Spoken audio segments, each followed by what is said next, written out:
सोचो, तुम trade hold करके रोज पैसा कमा रहे हो, ना स्कॉल्पिंग, ना इंट्राडे का स्ट्रेस, सिर्फ इंटरेस्ट का गेम। आज मैं तुम्हें सिखाऊंगा कैरी ट्रेड स्ट्रेटेजी, मतलब जो बैंक्स और हेज फंड्स यूज़ करते हैं। जी हाँ दोस्तों। नमस्कार दोस्तों, मेरा नाम है जुनैद पठान और आपका स्वागत है हमारे चैनल के ऊपर। आज का हमारा टॉपिक जो है दोस्तों, वो बहुत ही ख़ास होने वाला है, बहुत ही इम्पोर्टेंट होने वाला है।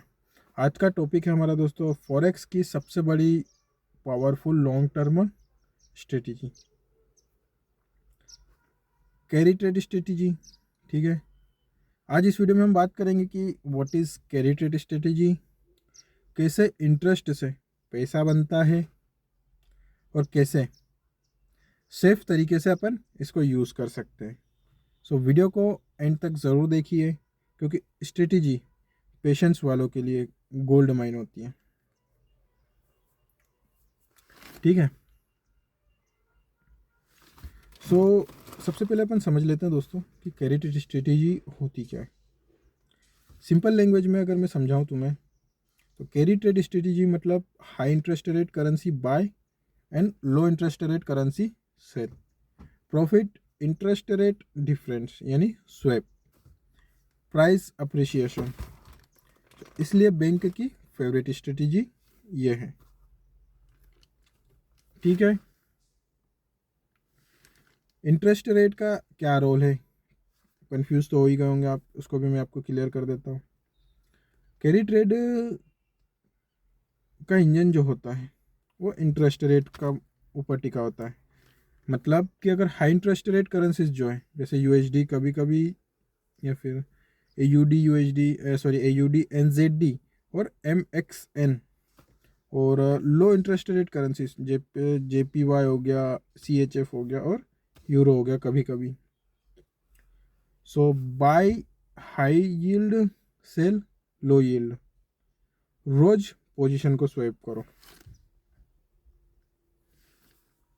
और जो प्राइस का डिफरेंस है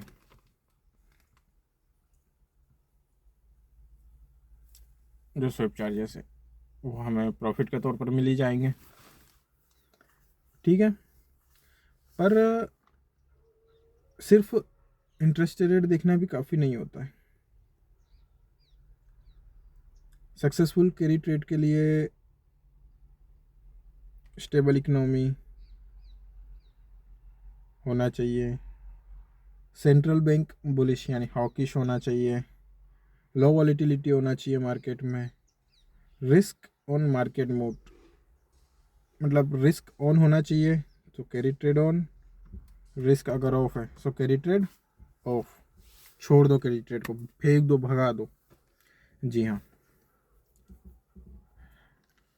अगर मैं आपसे शेयर करूं कि बेस्ट कैरी ट्रेड पेयर्स कौन कौन से हैं,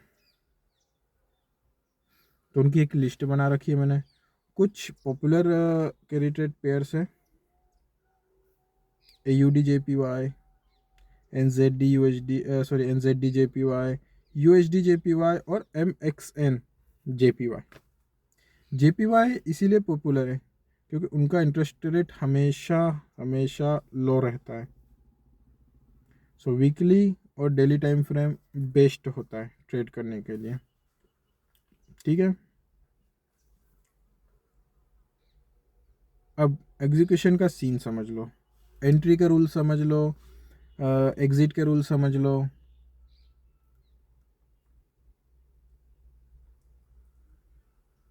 टारगेट के रूल समझ लो। ठीक है, अब आप एक चीज़, ये आपके दिमाग में एक चीज़ ये भी आ रही होगी कि जेपीवाई तो स्टेबल करेंसी है, वो सेफ हेवन करेंसीज में गिनी जाती है जेपीवाई, तो ये हमेशा बेस करेंसी में क्यों आ रही है। इसका वजह जैसे मैंने आपको बताया कि वहाँ पर जो होता है जापानीज येन में हमेशा इंटरेस्ट रेट लो होता है।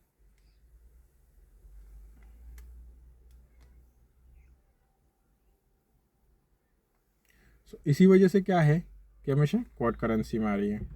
अब सिंपल सी लैंग्वेज में अगर मैं तुम्हें समझाऊं तो मान के चलो कि तुम कोई चीज़ 50 रुपये में ख़रीद कर ला रहे हो, अगर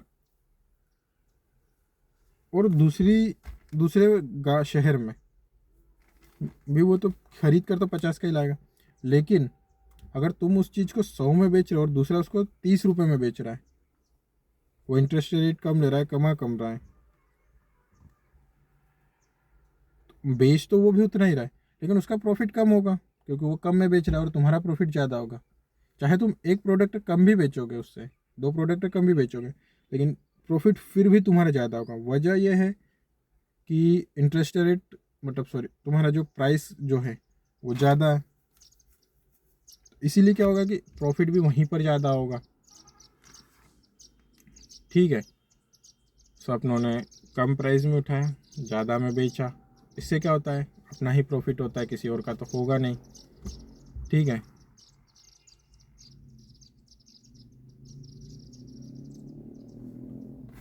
तो इस चीज़ को हमेशा ध्यान रखो।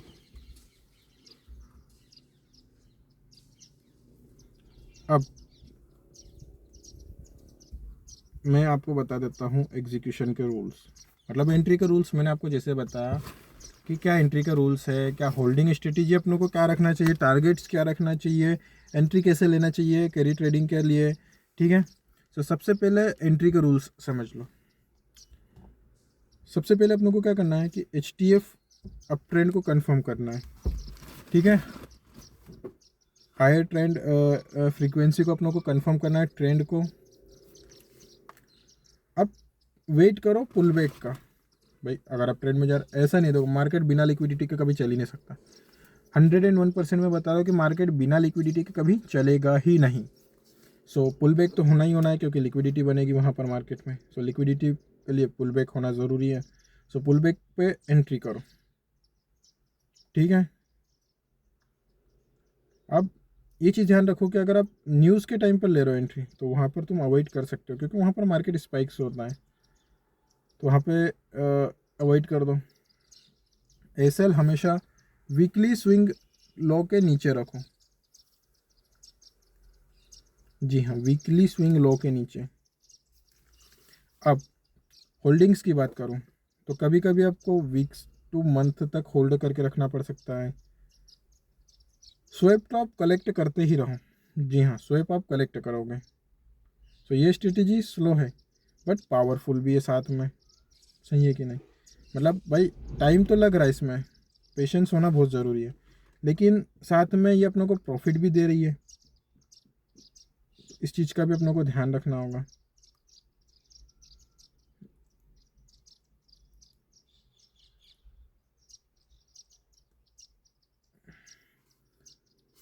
अब कुछ रूल्स होते हैं, रिस्क और कैरी ट्रेड क्रैश होने के चांसेस भी है क्या?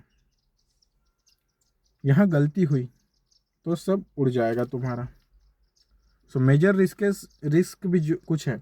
ऐसा नहीं है कि भाई हर सिक्के के दो पहलू होते हैं, कहीं पर प्रॉफिट है तो उसका लॉस भी है। ठीक है, तो मेजर रिस्क क्या है? सडन रिस्क ऑफ सेंटिमेंट्स का रिस्क है, वॉर्स या फिर क्रिसिस के रिस्क है, इंटरेस्ट रेट कट के रिस्क है, मतलब कहीं भाई जिसके इंटरेस्ट रेट ज़्यादा है अगर उसके भी इंटरेस्ट रेट कट हो गए तो फिर क्या होगा। सेंट्रल बैंक की सरप्राइज कुछ स्टेटमेंट आ जाना, कुछ पॉलिसी उसने ले आना जिससे हमारी जो इंटरेस्ट रेट जिसका ज़्यादा है उस पर इफेक्ट पड़ना।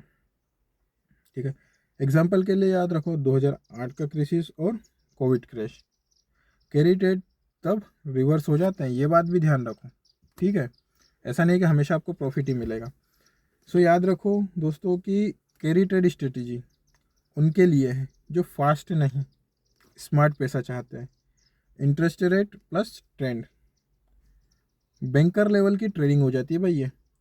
सो आई होप दोस्तों वीडियो आपने एंजॉय किया होगा। वीडियो आपको इन्फॉर्मेटिव लगी हो तो प्लीज़ वीडियो को लाइक कर दीजिए, चैनल पर नया हो तो चैनल को सब्सक्राइब कर दीजिए, बेल आइकन ज़रूर दबा दीजिए ताकि आने वाली वीडियो कोई मिस ना हो जाए। चलिए ठीक है दोस्तों, मिलते हैं नेक्स्ट वीडियो के अंदर। जय हिंद।